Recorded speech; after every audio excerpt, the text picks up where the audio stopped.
no nosso meio, nos observando, e você fica sem imaginar que Ele esteja aqui, mas Ele está aqui, Ele está olhando, Ele está vendo tudo. O que aconteceu com Jesus, com esse pastor de Sardes, ou com todos esses pastores dessas cidades para onde Jesus escreveu, foi o mesmo que aconteceu com Belsazar, rei da Babilônia, quando ele estava dando uma festa naquele palácio, e aí de repente ele viu uma mão escrevendo na parede. Quer dizer, ninguém podia contar com uma situação daquela. Eles estavam ali em festa, já há vários dias, bebendo, se divertindo. De repente, uma coisa mudou tudo. Uma sentença de morte estava sendo escrita contra ele naquela parede. E o significado daquela escritura dizia o seguinte: o Senhor contou o tempo do teu reino, tu fosse pesado na balança, fosse achado em falta. A mesma coisa que Jesus fala para esses pastores aqui da igreja: eu não achei correta as tuas obras diante de Deus. E aí diz assim: contou Deus o teu reino e acabou.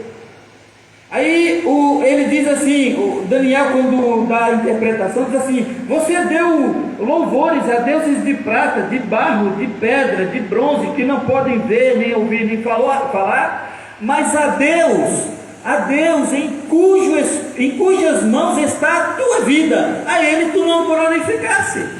Quer dizer, você se lembrou de dar louvores a todos os deuses, né? Ao Deus da pedra, do barro, enfim, mas aquele que tinha nas suas mãos a tua vida, desse tu não lembrou, então hoje tu vai morrer.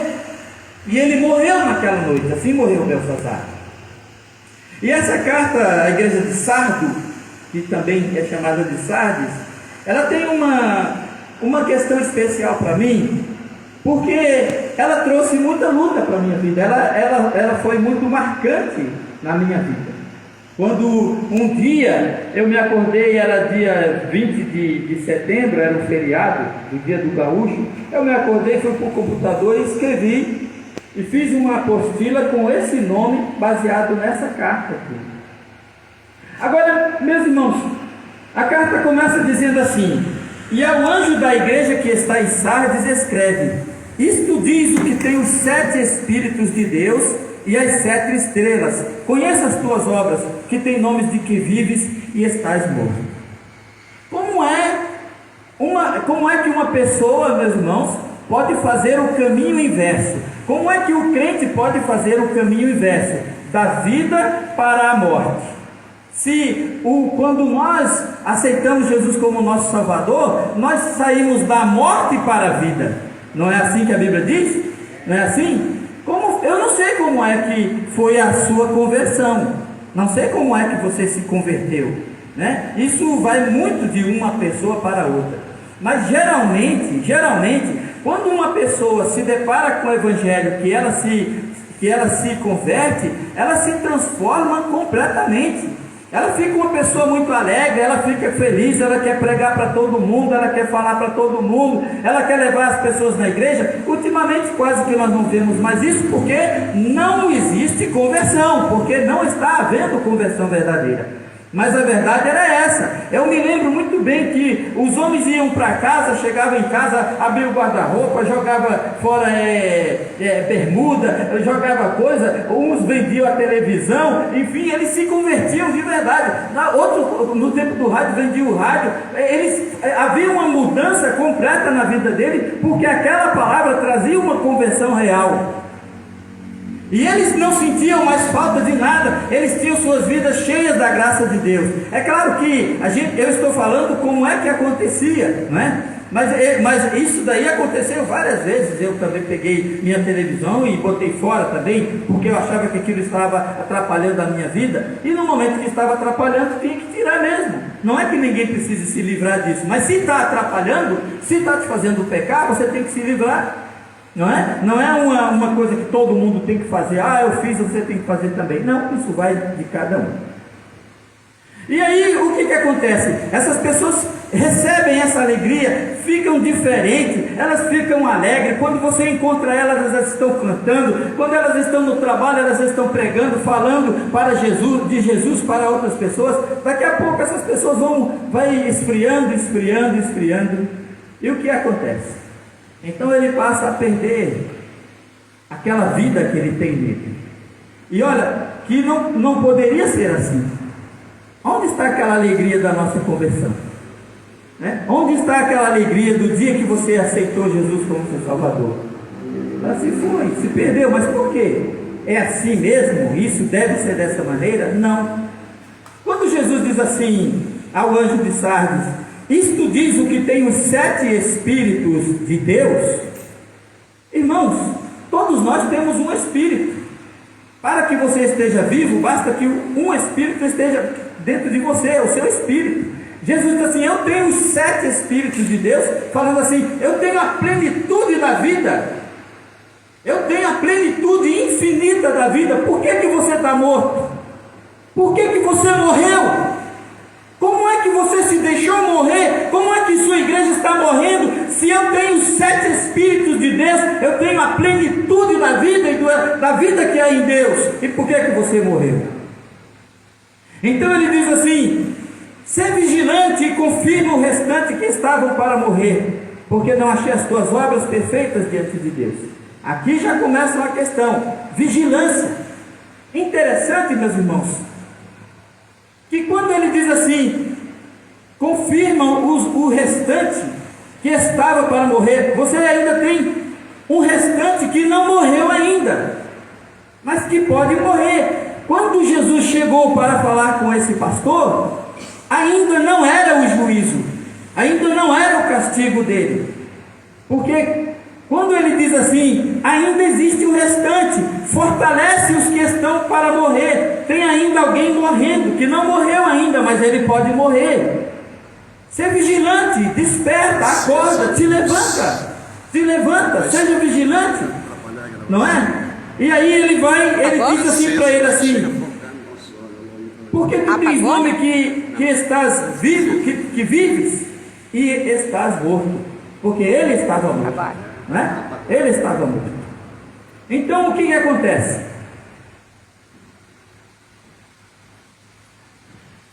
Como é que uma igreja morre? Por que eu trouxe aquela luta para a minha vida? Porque, irmãos, não é fácil. Você tem que compreender que a vida cristã é uma luta, é uma batalha, e os crentes já não encaram mais o cristianismo como uma batalha, como uma luta, como uma guerra.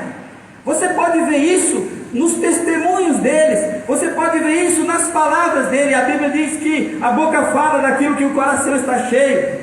Isso você vê nos hinos que eles cantam, que só esperam bênçãos, que só esperam vitórias, que só esperam sair de não sei da onde para estar no palco, que querem ver isso, que amanhã vai ser maior, que depois vai ser melhor. Eles não encaram a vida cristã como uma batalha, como diz o apóstolo Paulo: sofre pois comigo as aflições como bom soldado de Jesus Cristo. Nós estamos numa guerra, essa é a verdade. Mas as pessoas estão vindo para a igreja e elas só pensam em bênçãos. Agora, como é que nós fazemos esse caminho inverso? Essa igreja fez esse caminho. Quando Jesus chegou lá naquele pastor, naquela igreja, ele disse assim: olha, desperta, né? Levanta-te, fortalece um pouco, ainda tem um resto que não morreu, você ainda tem chance, nem tudo está perdido, você pode mudar essa situação. Aí é que está. Aí a pessoa hoje está quebrado, está destruído, está vendo tudo desmoronando. Agora tem jeito. Não, o jeito tinha quando ele falou para você aquela primeira vez, quando ele chegou e falou isso, porque essas igrejas, elas já não existem mais. Então quando o Senhor diz assim: desperta, acorda, abre teus olhos, tem um pouco ainda, confirma, faz alguma coisa para que esse restante não morra, porque eles vão morrer. Não tenho achado tuas obras boas diante de Deus. Imagina, e eu disse que hoje eu ia pregar muito calmo. toda essa agitação toda? Mas é porque eu tenho uma coisa para mostrar para os irmãos. Irmãos, no livro de João, na primeira carta de Pedro, veja o que é que Pedro diz ali a respeito do... Pedro, ele diz assim, capítulo 1 e versículo 3 de 1 Pedro, ele diz assim, ó: visto como o seu divino poder nos deu tudo o que diz respeito à vida e à piedade, pelo conhecimento daquele que nos chamou por sua glória e virtude. Agora olhe, preste bem atenção nessas palavras. Pelas quais ele nos tem dado grandíssimas e preciosas promessas, para que por elas fiqueis participantes da natureza divina, havendo escapado da corrupção que pela concupiscência há no mundo.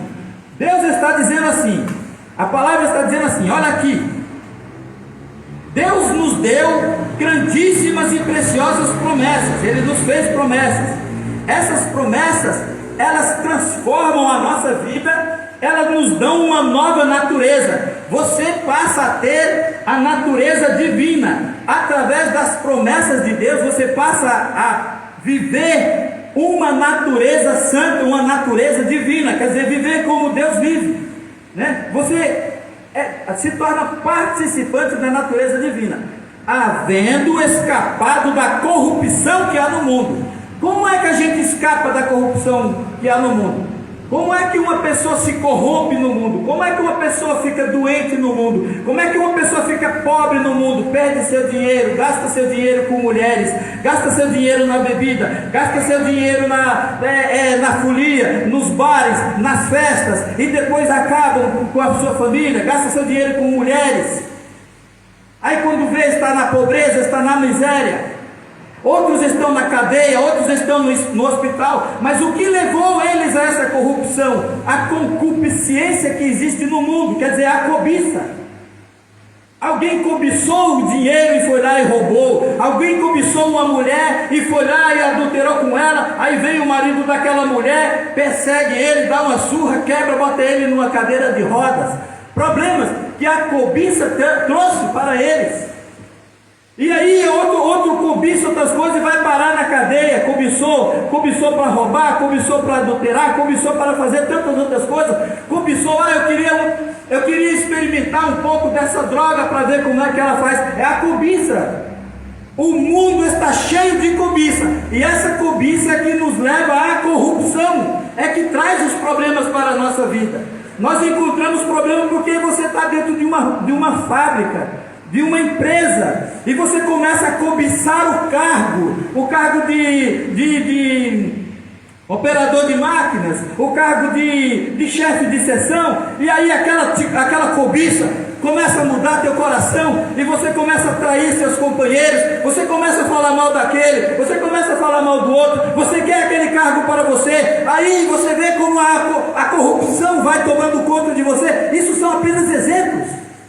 Não dá para a gente falar de tudo isso, mas todos os sofrimentos que nós encontramos na vida, quando nós levantamos da nossa cama, que abrimos nossos olhos, botamos os pés no chão e diz assim: hoje eu tenho que enfrentar um dia difícil na minha vida, porque a corrupção do mundo, a cobiça, a concupiscência que existe no mundo, trouxe esse problema para a sua vida, e agora ela está cheia de corrupção que te trouxe doença, corrupção que te trouxe dificuldade, que te trouxe inimizade, que te fez perder teus bens, que criou atritos com você, com sua família, com seu pai, com sua mãe, com sua mulher. São problemas que a gente arruma para nós lá fora, por causa da nossa cobiça.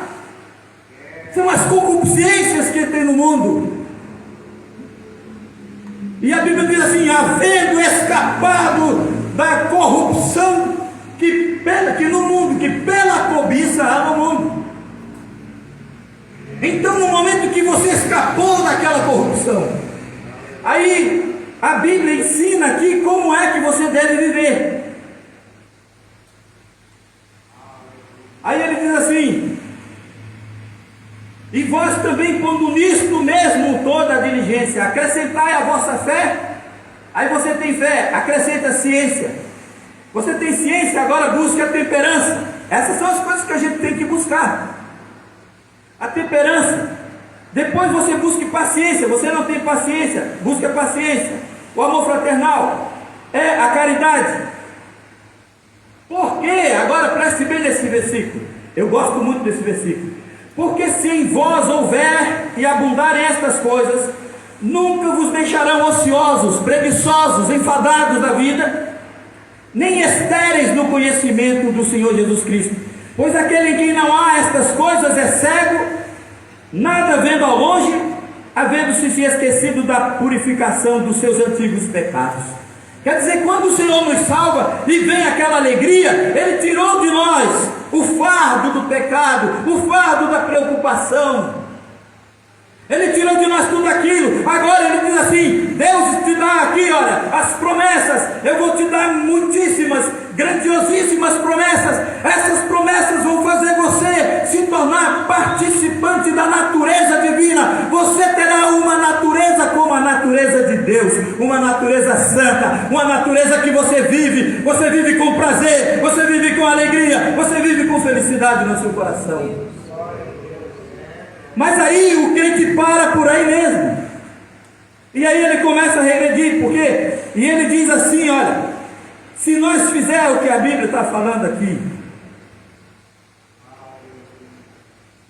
portanto, irmãos, procurai fazer cada vez mais firme a vossa vocação e a eleição, porque fazendo isto nunca jamais tropeçareis. Primeiro, se você buscar uma vida cristã sadia, buscando conhecimento, buscando a palavra de Deus, orando, aprendendo, obedecendo ao Senhor e sendo abençoado pelas promessas de Deus, primeiro que você nunca vai ficar estéril, você nunca vai se sentir aborrecido, e você vai se tornar participante da natureza divina, e nunca jamais tropeçarei. Se você fizer isso, você nunca vai tropeçar. Muito bem.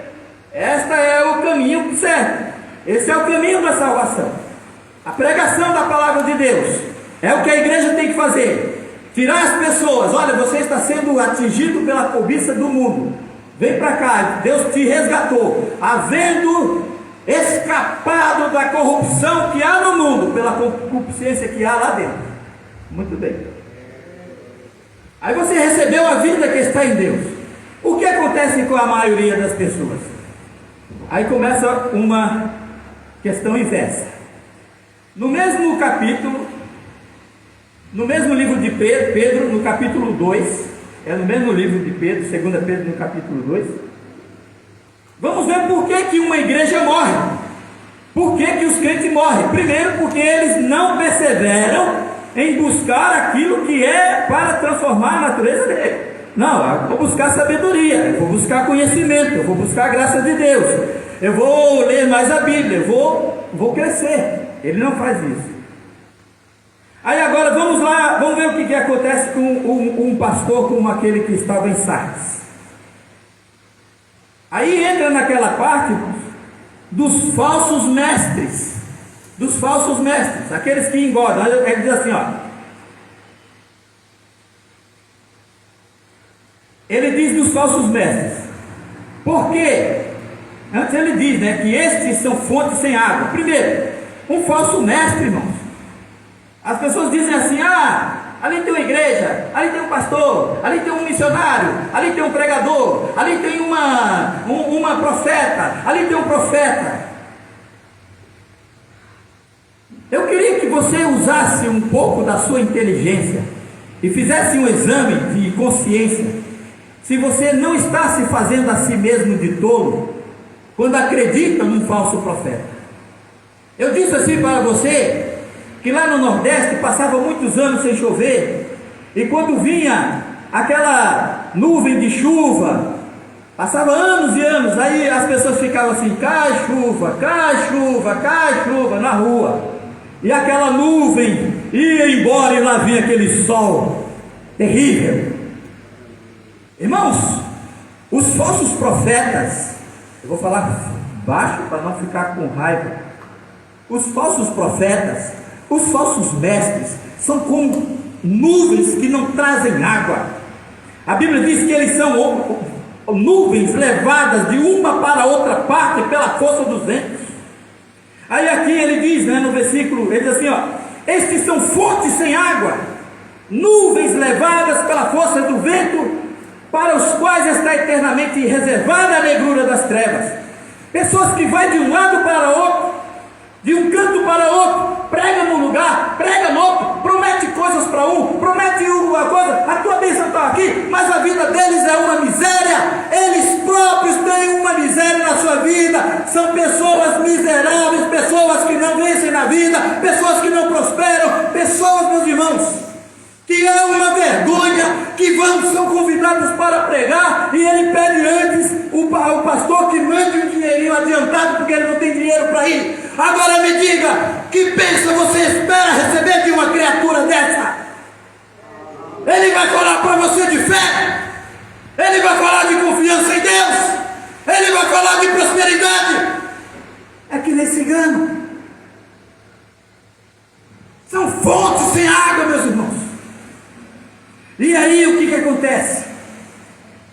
Ele diz assim, porque falando coisas muito arrogantes de vaidades, engodam com as concupiscências carnais e com dissoluções aqueles que estavam se afastando no erro, prometendo-lhes liberdade, sendo eles mesmos escravos da corrupção. A Bíblia diz, pelos seus frutos os conhecereis. Como é que alguém vai prometer liberdade para você se ele próprio é um escravo da corrupção? Agora, olhe bem, preste bem atenção o que acontece. Porque falando coisas de muito arrogantes, engodam. Você sabe que a pregação do Evangelho nunca usa a palavra de anzol. Primeiro, não sei se eles pescavam assim com anzol. Quer dizer, se eles tinham anzol. Mas quando a Bíblia fala de pescar, fala em rede. Por quê? Porque uma rede, os peixes estão por ali, ele joga, ele pega a rede, pega o peixe de toda qualidade e arrasta para fora. A isca na ponta do anzol chama-se engodo, engano. Quer dizer, eu vou botar uma isca aqui, um pedaço de queijo do Reginaldo, e ele gosta de queijo, eu também. Isso é uma isca. Agora, como é que uma igreja faz uma coisa dessa? Quando homens corruptos entram dentro da igreja, como homens como esse entram da igreja, eles começam a engodar. Quer dizer, o engano, ele diz assim, eles usam de concupiscências e com dissoluções para atrair aqueles que estavam se afastando do erro. Quer dizer, então as pessoas que estavam no mundo se afastando do erro e vieram para a igreja para ser abençoados, eles agora começam a ser engodados com as mesmas concupiscências que existiam no mundo. Aí o que acontece? Os crentes jogando futebol dentro da igreja. O que acontece? Os crentes jogando bilhar dentro da igreja. O que acontece? Os crentes dançando quadrilha dentro da igreja, engodando, enganando as pessoas com as concupiscências que existem lá no mundo, com as concupiscências carnais das quais nós escapamos. Nós escapamos do carnaval, nós escapamos das brigas, das guerras, das mortes. Eu, como criança, vi muita briga no carnaval, bêbado, matando o outro, esfaqueando, dando tiro e tudo mais. Nós escapamos da corrupção que havia no mundo, porque nós paramos de ir no carnaval, porque nós paramos de ir nas festas juninas, tomar quentão, ficar bêbado, brigar, dançar com a mulher do outro e arrumar confusão. Aí esses homens espertalhões trazem essas coisas para enganar os que estão no mundo e para matar o pouco que tem dentro, que ainda não se contaminou com aquilo.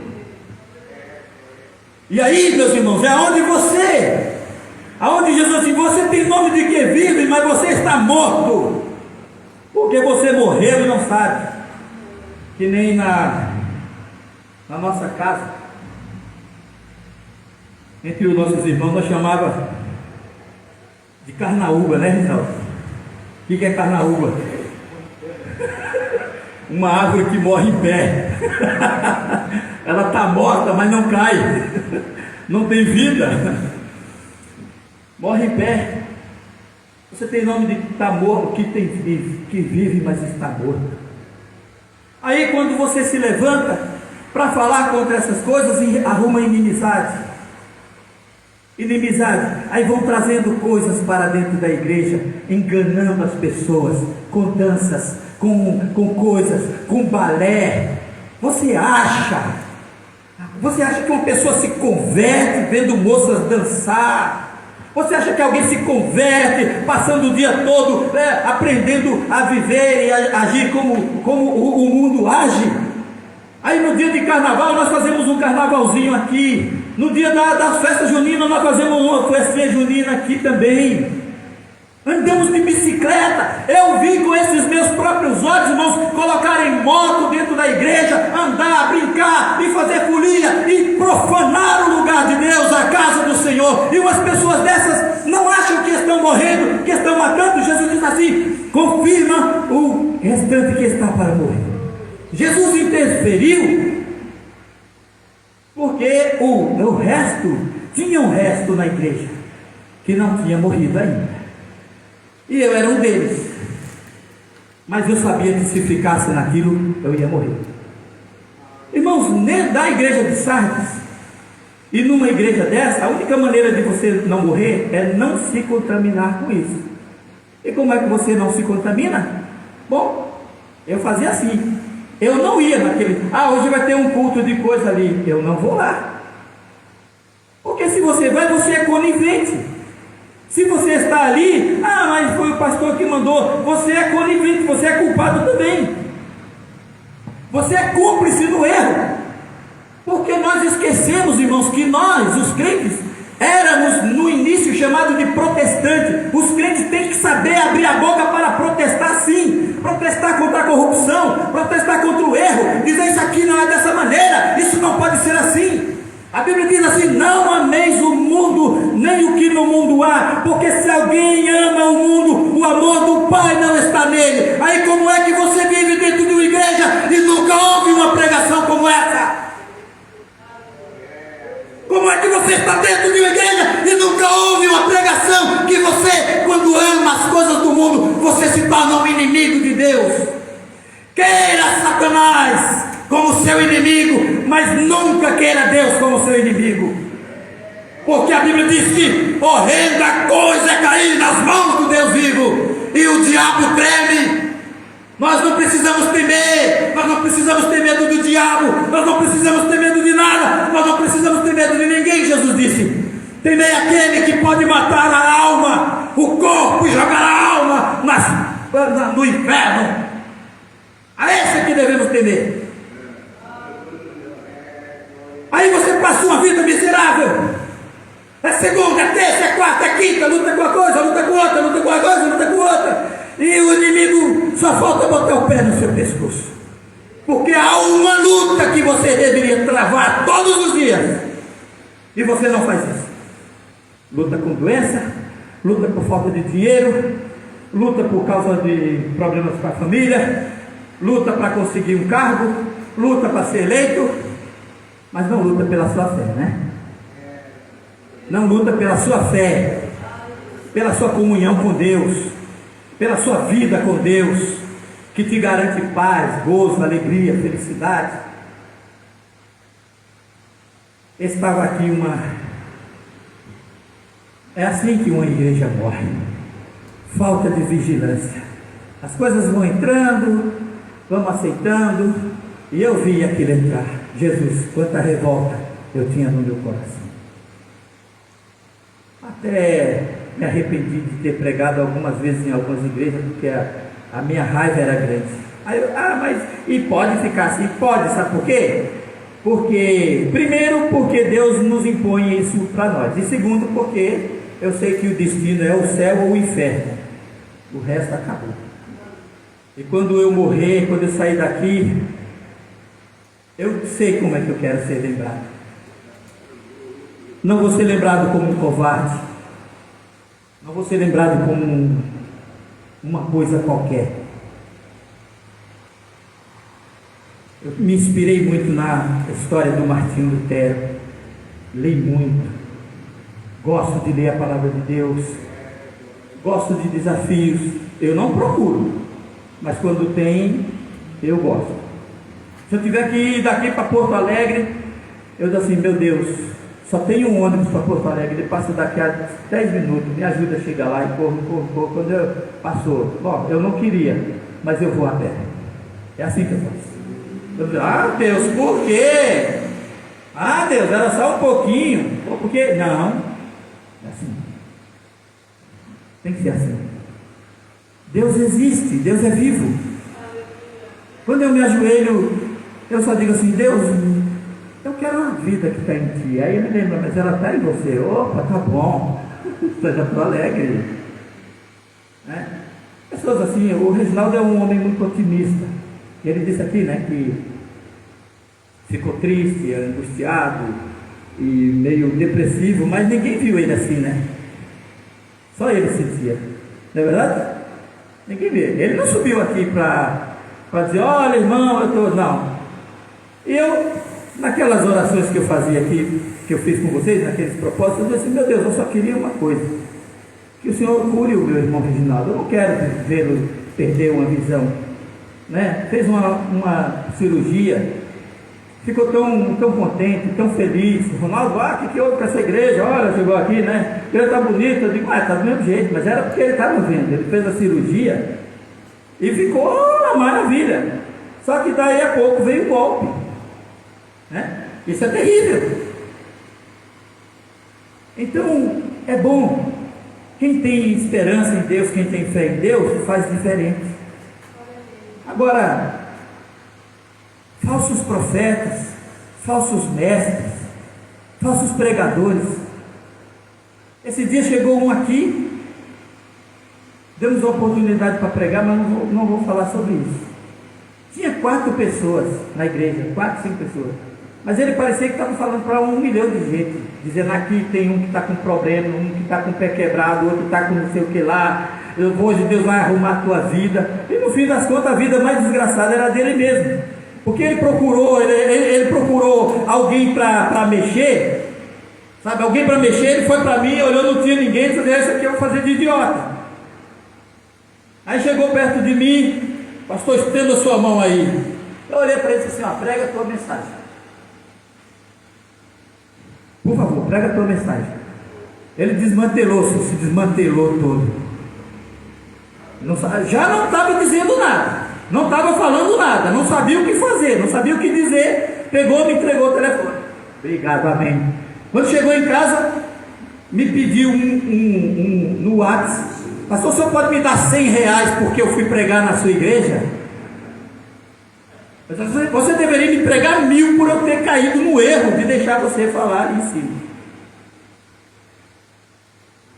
Irmãos, pelos seus frutos os conhecereis. É assim que a Bíblia diz. Não se colhe uva dos espinheiros, não se colhe coisa boa de uma árvore ruim. A gente precisa compreender, isso daqui não é uma brincadeira. Eu sei que Deus está no nosso meio, eu sei que Jesus está aqui, e Ele pode nos fazer viver uma vida com qualidade. Não é o vício que vai te escravizar, não é Satanás, não é a bebida, não é a droga, não é o dinheiro, não é nada, porque você olha para frente, olha para Jesus, que é o autor e consumador da tua fé. É aquele que você se levanta de manhã e diz: graças te dou, este foi o dia que fez o Senhor, aleluia, e eu vou viver este dia. Sabe por quê? Porque amanhã eu não sei se eu vou estar vivo. Preciso viver forte. Eu vou viver bem com Deus, eu vou viver bem pertinho dele, bem agarradinho, bem juntinho dele, porque amanhã eu posso estar morto, mas resgatei minha vida para sempre. Agora, você escapa da corrupção que há no mundo, aí trazem a corrupção do mundo para derrubar os crentes, para matar. E aí ele diz: lembra depois do que tem recebido e ouvido e guarda-o, e arrepende-te. E se não vigiares, virei sobre ti como um ladrão, e não saberás a que hora sobre ti virei. E essa palavra, ela tem um duplo sentido, porque para as igrejas é como Jesus diz assim: eu vou numa hora que você não imagina. Mas para ele era isso mesmo: eu vou vir punir você numa hora que você menos espera. Você não saberá a que hora virei sobre ti.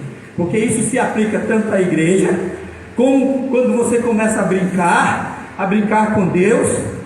A Bíblia diz que o homem que é repreendido 1 ou 2 vezes endurece a serviço, será quebrantado de repente, e não há cura, sem que haja cura. Então Jesus disse assim: olha, te arrepende, porque se tu não te arrepender, eu vou vir uma hora que você não espera. Quando a gente era criança, eu estava me lembrando disso hoje, a gente começava a fazer muita traquinagem. Aconteceu com vocês também.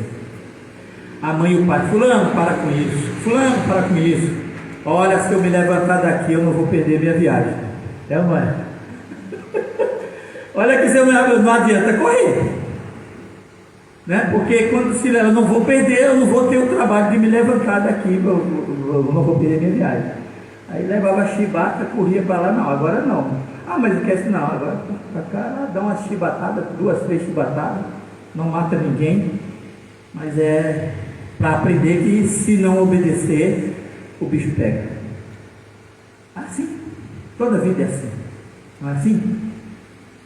E você acha que Deus está brincando conosco? Se você pensar quanta coisa ruim existe nesse mundo, aí eu digo assim: olha que coisa mais linda, Deus criou o mundo, criou a terra. Eu queria saber o que se passa na cabeça de Deus, o que ele tem lá no coração dele. Dizer assim: eu sou Deus, não durmo, não sinto fome, não sinto cansaço, não me canso de nada, sei de tudo, não me sinto fatigado de nada, e não tem nada além de mim, nada existe além de mim. E ele fez eu e você a imagem dele. Que coisa linda! Você é a imagem de Deus, você é a imagem de Deus, você é a semelhança de Deus. Você tem que viver com dignidade, você tem que viver para dominar. Você tem que dizer assim: ó, domine sobre o mundo, não deixe que o mal domine sua vida. Domina o mal que quer te derrotar, domina o mal que quer te destruir. Faça como muitas vezes, às vezes você começa, por um engano de alguém, começa a tomar um copinho de vinho, outro copinho de vinho, daqui a pouco você tem uma garrafa de vinho, daqui a pouco tem um garrafão. Eu conheço casos em que as pessoas, para vencer, tinham que pegar garrafa de 50 reais assim, ó. Isso hoje custa 150 uma garrafa de vinho. Pegar 3, 4, abrir a tampa e jogar tudo assim no ralo assim. Eu vou vencer, não caio nessa armadilha. É caro, é para você não comprar de novo, porque vou beber só esse daqui e não compro mais. Não, eu vou jogar esse fora, que é para saber que eu não posso comprar, porque eu não vou beber. É assim, meus irmãos, lutar pela fé, lutar pela tua vida. Pergunte para uma pessoa que cai de bêbado no fim de semana, como é a segunda-feira dele? Quem não sabe o que é ressaca? Isso quando ele não perdeu a carteira, não perdeu o celular, porque bêbado tem disso, né? Perde carteira, perde celular, perde tudo. Chega em casa sem camisa, sem sapato, sem relógio. Não vale nada. Quando as pessoas olham para essas pessoas, o que vê neles? Você é a imagem de Deus. E Jesus diz assim mas tu tens aí em Sardes algumas poucas pessoas que não se contaminaram suas vestes, e comigo andarão de branco. Então é possível você sobreviver num lugar assim? É assim, é só não se contaminar. Eu vou indo para a igreja, o que está? Lá vai ser hoje o culto da... não vou ficar em casa. Não. Então você escolhe os cultos onde você quer ir. Quando não tiver mais lugar, você sai. Sai dela, povo meu, é o que diz a Bíblia. Eis que estou na porta e bato. Se alguém ouvir a minha voz, abrir a porta, entrarei no seu coração, na sua casa, com ele cearei, com ele comigo. E sai. Quantas pessoas se tornaram escravas de determinadas igrejas porque ouviam a vida inteira os pastores dizendo que não se podia sair porque aquela igreja era aquela, e morriam lá dentro, às vezes se desviavam, mas não iam para a igreja. Já vi muita gente assim: olha, eu me desvio, mas eu não saio da Assembleia de Deus. Não! Que fidelidade a Deus é essa, Jesus amado? Como pode sair uma coisa dessa da sua boca? Dizer assim: eu me desvio, mas eu não saio da Assembleia de Deus. Essa é a doutrina, essa é a doutrina dos falsos profetas, essa é a doutrina dos falsos mestres. Doutrinar a pessoa a ponto de dizer assim: eu prefiro o nome da minha igreja do que ir para o céu com Jesus. Eu vou para a igreja com a placa e tudo.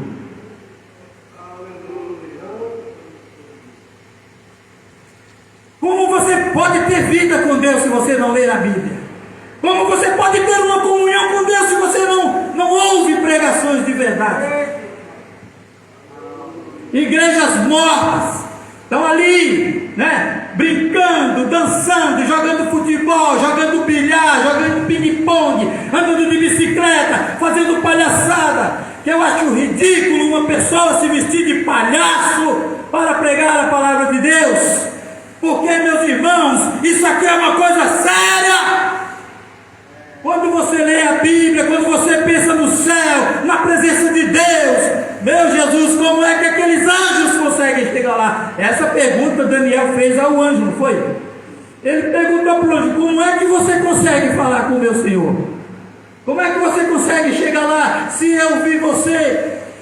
E não me sobrou força nenhuma. O joelho dele desfaleceu, ele caiu. Como é que você chega lá? Assim, tem um jeito. Deus abre um caminho. Deus é poderoso. Que Deus maravilhoso. Que Deus maravilhoso. Que maravilha que é a glória de Jesus Cristo, Filho de Deus. E Ele está olhando para nós. E esse negócio de dizer: vamos esperar a vinda de Jesus, esperar o fim do mundo. Não. O mundo acaba para quem morre. Jesus vem para aquele que morre. Porque quando você parte dessa vida, meu amigo, acabou sua chance. E é isso aí. Vamos se colocar de pé em nome de Jesus. Eu acho que eu tinha falado tudo que eu tinha que dizer. Não tudo, porque a gente se prepara para fazer uma pregação de umas 3 horas. Na metade do caminho a gente já está parando, não é? Mas essa foi a carta à igreja de Sardes. A igreja que tinha só a fama, né? O nome de que estava viva, mas que estava morta. Engraçado, eu nunca mais ouvi ninguém falar em batismo com o Espírito Santo, em dons espirituais, não. Mas a nossa igreja foi o maior movimento. Foi, né? Foi, acabou, não é mais. Águas passadas não movem moinho. O que é válido para nós é aqui, tá bom? Eu quero convidar alguém, se quiser passar aqui na frente, nós vamos fazer uma oração. Vamos estar orando por você. Eu ensino isso para os irmãos. Não peça a Deus dinheiro, não peça a Deus prosperidade, não peça nada, peça sabedoria. Peça: Jesus, abre meus olhos. Jesus, me dá da tua graça. Senhor, me dá dessa graça, eu quero ter isso na minha vida. E as outras coisas, as pessoas vão morrer e não vão entender isso. Porque eu não sei como é que um crente não compreende. Jesus diz assim: buscai em primeiro lugar o reino de Deus e a sua justiça, que as outras coisas eu dou para vocês: sapato, roupa, camisa, calça, comida na mesa, comida farta, mas não querem. Andam correndo atrás de pão, andam correndo atrás de tudo. E a salvação, se der eu vou lá. Tá bom. Você, ou aquele que sonda os corações e os rins, vai dar a você aquilo que você merece. Quando você chegar e disser assim: isso se você ficar rico, né? E se você ainda, eu quero ter riqueza. Aí você ficar rico, aí você chegar de noite, você está lá na cama, agora sim, amanhã eu vou me aposentar. Aposentadoria de 18, 9, 10 mil reais. Qual é o nosso crime, nossa coisa aqui, né? Aposentadoria de rico é mais do que isso, tá? E amanhã, agora não precisa fazer mais nada. Jesus olha para ele: que cabra besta. Hoje mesmo você vai morrer, aí você vai dormir, você vai sonhar que está morrendo e você vai estar morrendo sufocado com esse cobertor que você comprou aí. Não é assim? Alma, come e bebe, porque tu tens muito agora, né? Agora eu vou desfrutar. Louco, hoje te pedirão a tua alma, hoje mesmo você vai morrer. E para que você fez tudo isso?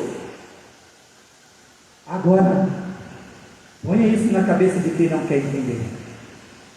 Então diga assim: Senhor, abra meu entendimento, para que eu entenda, para que eu veja, para que a bênção de Deus chegue na tua casa, no teu lar, na tua família, e você viva uma vida como Jesus, tem os 7 Espíritos de Deus, vivo e vivo para sempre. Amém?